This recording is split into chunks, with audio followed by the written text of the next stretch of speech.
implementasi transaksi mata uang lokal dan konektivitas pembayaran digital antar negara sepakat untuk diperkuat. Ini sejalan dengan tujuan sentralitas ASEAN supaya ASEAN semakin kuat dan semakin Sampai saat ini, dolar Amerika masih menjadi mata uang yang paling banyak digunakan dan beredar dalam perdagangan internasional.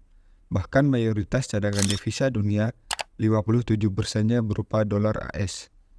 Namun belakangan ini, negara-negara mulai mengurangi penggunaan dolar AS dalam perdagangan internasional.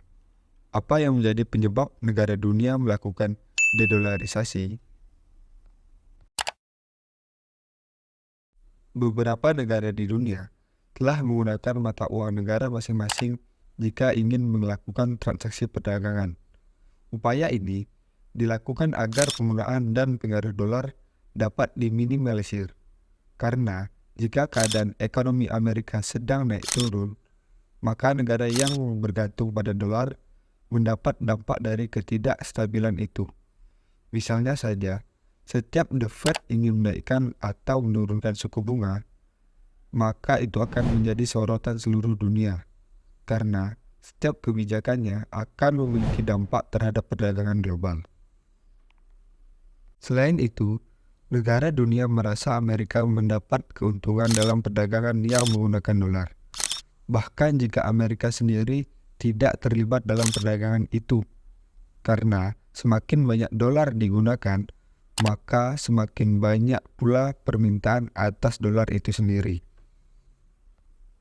Alasan selanjutnya mungkin tidak langsung berpengaruh terhadap kurs lokal, akan tetapi sangat memberikan efisiensi terhadap kegiatan transaksi antar negara.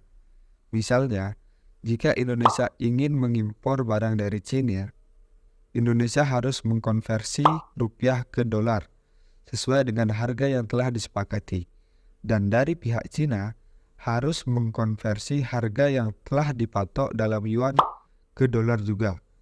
Jika transaksi tersebut menggunakan kurs lokal, maka dari pihak importir hanya perlu mengkonversi ke kurs negara yang mengekspor, dan pihak eksportir tidak perlu mengkonversi harga dalam bentuk dolar.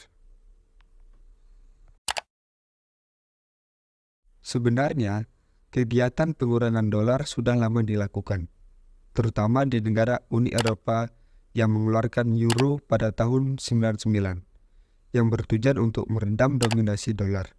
Namun hingga kini, tidak satu pun yang bisa mengalahkan dolar, karena kekuatan yang dimiliki menjadi tantangan negara di dunia jika ingin melakukan dedolarisasi. Hingga saat ini, perdagangan internasional masih bergantung dengan dolar, karena separuh dari nota tagihan transaksi atau invoice mengharuskan pembayaran perdagangan internasional dalam bentuk dolar. Tantangan selanjutnya berada pada armada pengiriman. Karena transportasi ekspor-impor menggunakan kapal laut yang 90% dimiliki oleh negara asing, mereka tidak mau menerima pembayaran dengan mata uang lokal, tapi hanya menerima pembayaran dalam bentuk dolar. Di sisi lain, pengaruh cadangan aset Bank Dunia yang saat ini masih menggunakan dolar. Walaupun tidak sebesar dulu, cadangan aset Bank Dunia 50%-nya masih dalam bentuk dolar. Memang untuk meredam ketergantungan dolar tidak semudah yang dibayangkan, mengingat kestabilan dan kemampuan dolar itu sendiri. Akan tetapi, jika tidak segera dikurangi, ini akan menjadi permasalahan yang serius. Karena selain terikat dengan kebijakan yang dikeluarkan The Fed, Bank sentral negara asal pun tidak bisa mengeluarkan kebijakan dengan bebas atau independen.